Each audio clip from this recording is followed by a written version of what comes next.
Hello dear friend, this is Ashish Charles. Today we are going to discuss best trick for calculating optical and geometrical isomerism in coordination compound. आज coordination compound में हम optical और geometrical isomerism वाला part discuss करने जा रहे हैं और उसके लिए काफ़ी सारे questions IITs, JEE, JAM, NEET और 12th के क्वेश्चंस और आपके BSc, MSc के क्वेश्चंस अटक जाते हैं। आप समझ नहीं पाते कि कैसे करें, कैसे याद करें, क्योंकि वो बहुत सारा टॉपिक पढ़ना सीखना पड़ेगा और आप 3D में इमेजिन नहीं कर पाते ऑप्टिकल और ज्योमेट्रिकल आइसोमेरिज्म को समझने के लिए। तो मैंने बहुत सारी ऑब्जर्वेशंस लेकर के बहुत छोटी सी ट्रिक फॉर्म करने की कोशिश करी है और ये 2-2 मिनट में आपके आंसर्स निकालने वाली है।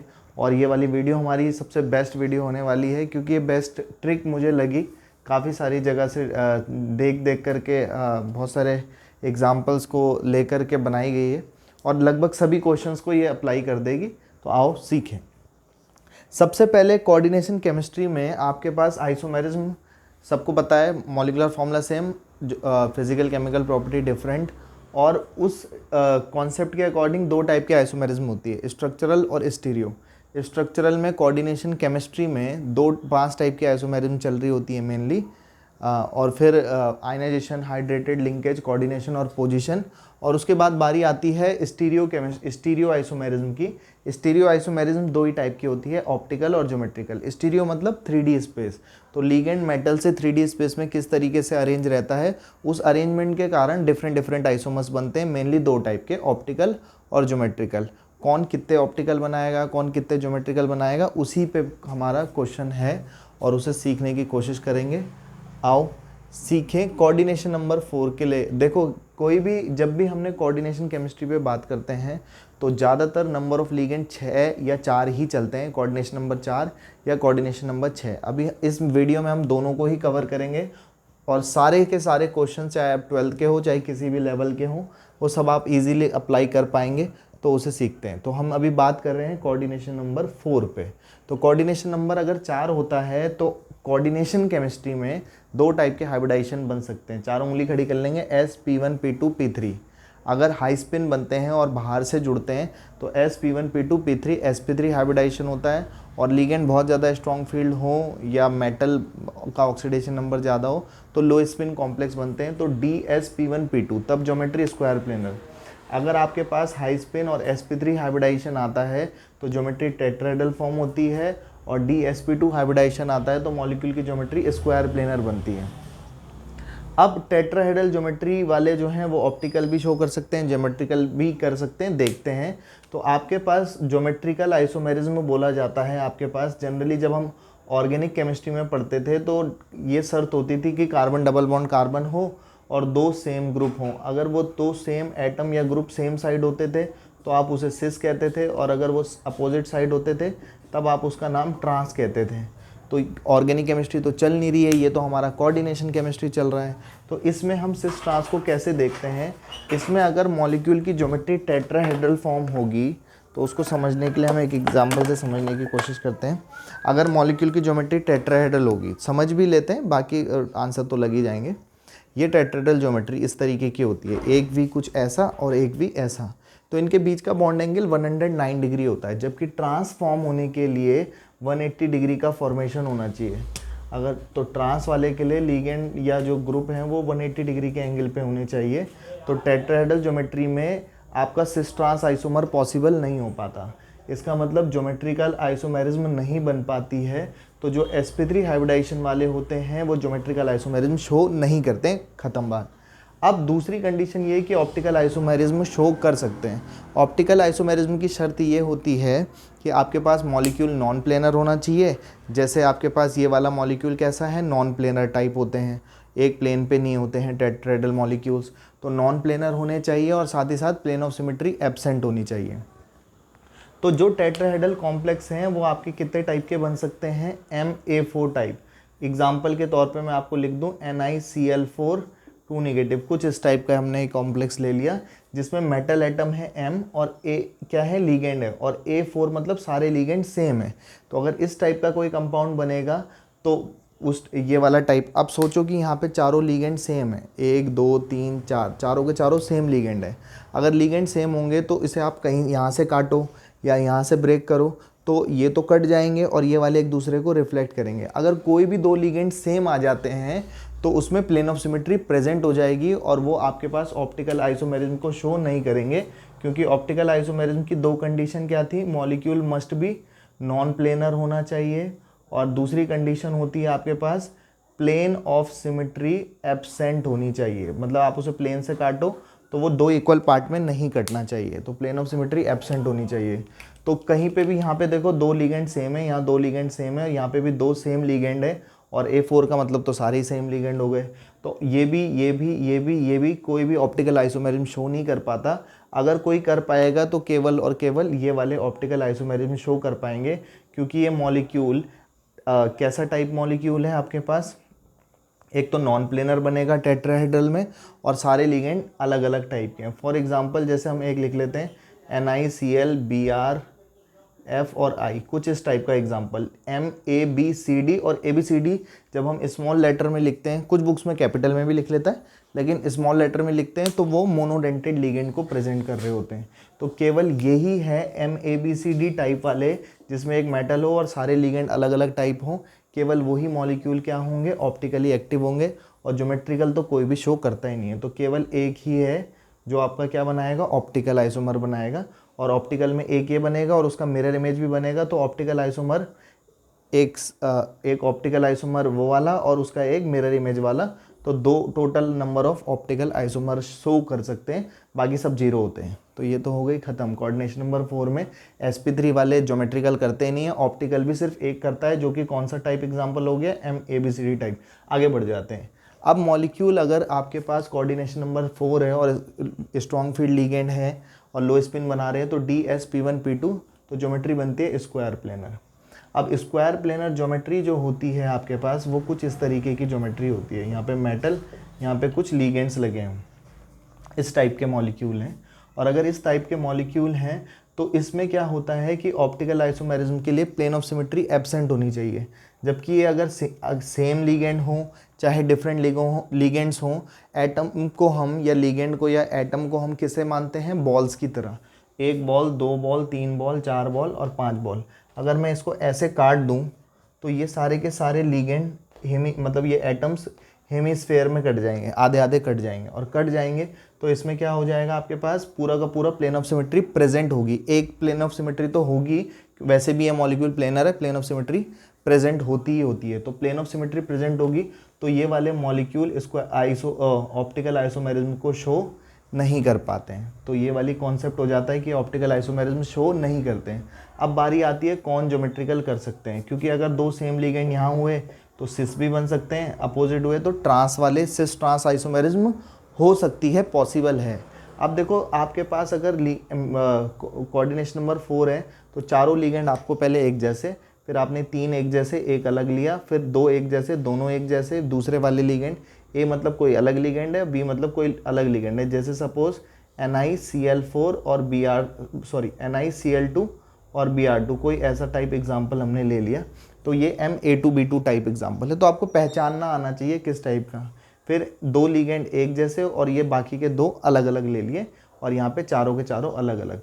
तो आपके पास 0 0 0 0 0 2 2 3 ये नंबर आपको याद रखना है। और इसको बनाने के लिए क्या करना है, चारों लिगेंड एक जैसे, फिर Ma3B, फिर Ma2B2, फिर Ma2BC, फिर MABCD, सारे अलग अलग टाइप्स ले सकते हैं। तो 1 2 3 4 5 पॉसिबिलिटी हैं, 5 कोऑर्डिनेशन कंपाउंड पॉसिबल हो सकते हैं। तो इसमें नंबर क्या रखना है, 0 0 2 2 3। ऑप्टिकल शो करेंगे नहीं, ऑप्टिकल सब जीरो, ज्योमेट्रिकल कितने करेंगे, 0 0 2 2 3। बस यही आपका आंसर है। अब इसमें एक तो क्या बनता है, सिस, और एक बनता है ट्रांस, सिस ट्रांस। और इसमें तीन अगर पूछे आपसे कि सिस ट्रांस तो दो ही होते हैं, सिस या ट्रांस, तीसरा कहाँ से आया आइसोमर, तो एक सिस और एक ट्रांस और एक अनडिफाइंड टाइप आइसोमर फॉर्म होता है। तो बस यही तीन शो कर पाते हैं। जैसे अगर आपसे क्वेश्चन आया कि सपोज ये ले लिया इसने CO Cl Br F और I 2 नेगेटिव, बोलेगा कितने ऑप्टिकल आइसोमर शो करेगा। तो कितने ऑप्टिकल आइसोमर शो करेगा, यहाँ पे मैं कुछ दूसरा लिगेंड ले लेता हूँ, मेटल ले लिया हमने, PD Cl Br F I. Actually क्या होता है कि अगर लीगेंड हम वैसा मेटल अगर 3D सीरीज से लेंगे तो वो टेट्राहेड्रल भी बना सकता है, लेकिन ये जो 4D 5D सीरीज़ के मेटल होते हैं वो हमेशा लो स्पिन बनाते हैं, तो स्क्वायर प्लेनर ही बना रहे होंगे। और जब ये स्क्वायर प्लेनर का एक एग्जांपल आ गया तो ये इस कैटेगरी को सेटिस्फाइड कर रहा है। तो इसके ऑप्टिकल आइसोमर कितने बनेंगे? 3। ज्योमेट्रिकल आइसोमर 3 और ऑप्टिकल आइसोमर 0। ऑप्टिकल तो शो करते ही नहीं है। तो अब बात बस इतनी सी है, कोऑर्डिनेशन नंबर 4 होगा तो sp3 वाले में सिर्फ ऑप्टिकल आइसोमर ABCD टाइप वाला ही शो करता है, और जबकि ज्योमेट्रिकल आइसोमर में 0 0 2 2 3 और MA4 MA3B MA2B2 MA2BC MABCD करके आप याद रख सकते हो। तो आपसे कोई सा भी एग्जाम्पल इस तरीके का बन जाए, जैसे आपसे पूछ ले सपोज PdCl2Br2, बोलेगा कितने ज्योमेट्रिकल या ऑप्टिकल आइसोमर कैलकुलेट करके बताओ। तो ये स्क्वायर प्लेनर टाइप कंपाउंड है। स्क्वायर प्लेनर टाइप वाले कंपाउंड क्या होते हैं आपके पास? ऑप्टिकल आइसोमर शो नहीं करते हैं, ज्योमेट्रिकल करते हैं। और MA2B2 बताओ किस कैटेगरी में आ रहा है इसमें? तो ज्योमेट्रिकल आइसोमर विल बी 2। तो ऐसे याद कर सकते हो। और ये ख़त्म हो गया हमारा। अभी हम कोऑर्डिनेशन नंबर 6 के लिए बात करते हैं। सो डियर फ्रेंड्स, अब हम कोऑर्डिनेशन नंबर 6 के बारे में सीखने वाले हैं, तो आओ सीखें। तो कोऑर्डिनेशन नंबर अगर 6 होता है तो इसका मतलब नंबर ऑफ लिगेंड 6 होंगे। 6 होंगे तो अगर वीक फील्ड लिगेंड होगा तो हाई स्पिन बनेगा SP1 P2 P3 D1 D2, या अगर स्ट्रॉन्ग फील्ड होगा तो पेयरिंग होगी D1 D2 SP1 P2 P3, या तो SP3 D2 या D2 SP3। दोनों ही केस में ज्योमेट्री ऑक्टाहेड्रल बनती है। और ऑक्टाहेड्रल में कितने केस बन सकते हैं उसे बनाने के पहले सीख लेते हैं। बस वही सीखना है, बाकी कुछ नहीं सीखना, बाकी तो सब कुछ याद हो जाएगा आराम से। तो आपके पास ये स्मॉल लेटर में जो लिखे हैं मैंने बताया था मोनोडेंटेड लिगेंड है। अभी हम इसके बाद बाइडेंटेड ट्राइडेंटेड वालों के लिए भी सीखेंगे। फिलहाल हम बाइडेंटेड के बारे में बाद में बात करेंगे, पॉलीडेंटेड की। मोनोडेंटेड के लिए करना है तो आपको याद कैसे रखना है? MA6 पहला एग्जाम्पल देखो, फिर MA5B, 5 एक जैसे एक अलग टाइप, MA4 फिर एक और कम करा और 2 B2, फिर MA4 इन दोनों को अलग अलग कर लिया BC, मतलब ये अलग अलग लिगेंड ले लिए। MA3B3 फिर MA3B2C MA3BCD MA2B2C2। इस वाले की बात करें तो MA2B2 और C2 जो था उसको अलग अलग कर लिया, फिर इन दोनों को भी अलग किया MA2 से MABCDE, फिर A2 को भी अलग किया ABCDEF। तो आपके पास 1 2 3 4 5 6 लिगेंड्स हैं।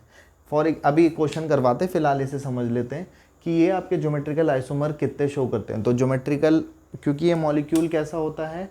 Square bi pyramidal. एक लिगेंड यहाँ पे होता है बोर्ड के ऊपर और एक बोर्ड के पीछे। अब उसे हवा में बना तो सकते नहीं, हम उसे ऐसे दिखाते हैं। तो ऑक्टाहेड्रल ज्योमेट्री ये होती है। तो ये नॉन प्लेनर है। अगर plane of symmetry present absent हो गई तो ऑप्टिकल भी शो कर सकता है। और अगर यहाँ यहाँ यहाँ यहाँ या फिर यहाँ यहाँ यहाँ यहाँ सेम टाइप होते हैं लिगेंड तो आपके सिस भी शो कर लेते हैं। और अपोजिट में सेम होंगे तो ट्रांस भी बनने के बहुत सारे चॉइसेस है, बहुत सारे ऑप्शंस बन सकते हैं। फिलहाल वो सब बातें छोड़ते हैं, ट्रिक से क्वेश्चन करेंगे। तो अगर आपके पास इस टाइप का एग्जांपल हो या इस टाइप का, तो आपको एक कॉन्टैक्ट नंबर याद रखना है 0 0 2 2 3 4 5 6, और 6 का उल्टा होता है 9, और 9 और 6 लास्ट में कितने हो जाते हैं?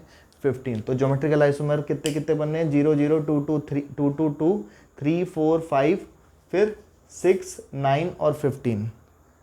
आपको ये सीक्वेंस में याद रखना है, और आपसे गलती ना हो तो 11 बनते हैं, ये याद रखने हैं। तो ज्योमेट्रिकल आइसोमर तो हो गए।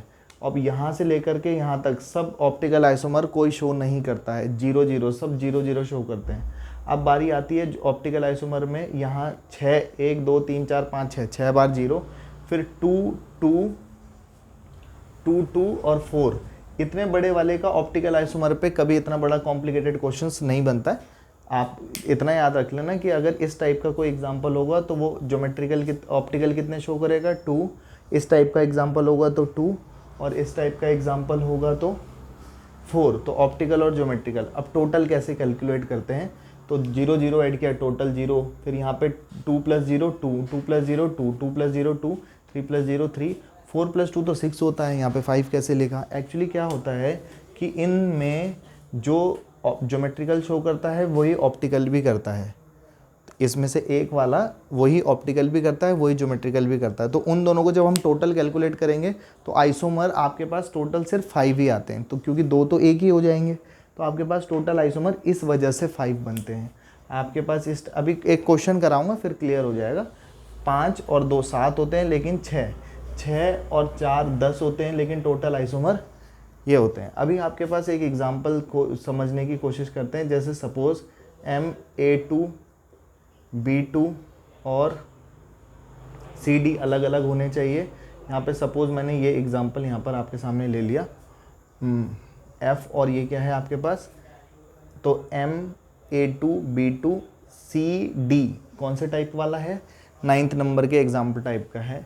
तो आपके पास इस केस में -4 -6 इसके ये कंपाउंड ले लिया, इस टाइप का कंपाउंड है। आपके पास पूछा है कि how many optical and geometrical isomer is shown by this type of complex. तो आप क्या लिखोगे, ज्योमेट्रिकल आइसोमर कितने बनेंगे आपके पास, बताओ 6। ऑप्टिकल आइसोमर कितने बनेंगे आपके पास 4। और टोटल पूछे कि टोटल आइसोमर कितने शो करेगा, तो ये तो आपको पहचानना है कि कौन सा टाइप है। अभी फॉर एग्जांपल सपोज इस वाले पे क्वेश्चन आ गया, तो ये किस टाइप का एग्जांपल है आपके पास, COCl4 MA4 और कौन सा टाइप है BC। तो BC अलग अलग टाइप के लेने हैं, BR और यहाँ पे हमने I ले लिया, और क्योंकि ऑक्सीडेशन नंबर भी मैटर करता है मैंने उसे बैलेंस किया हुआ है।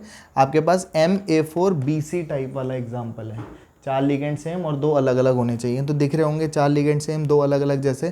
तो आपको पूछा है जैसे ऑप्टिकल आइसोमर और ज्योमेट्रिकल आइसोमर कितने शो करेगा, ये आप आंसर बता दो। ऑप्टिकल और ज्योमेट्रिकल आइसोमर के आंसर बताओ। तो बताओ A4 BC टाइप में ज्योमेट्रिकल कितने शो करते हैं, ऑप्टिकल कितने शो करते हैं। टोटल आइसोमर क्वेश्चन में पूछा होता तो total isomer will be equal to 2। एक सेकंड में आंसर निकलेंगे, बस आपको ये कॉन्सेप्ट ध्यान रखना है। तो बाकी मैं आपको क्लियर कर चुका हूँ।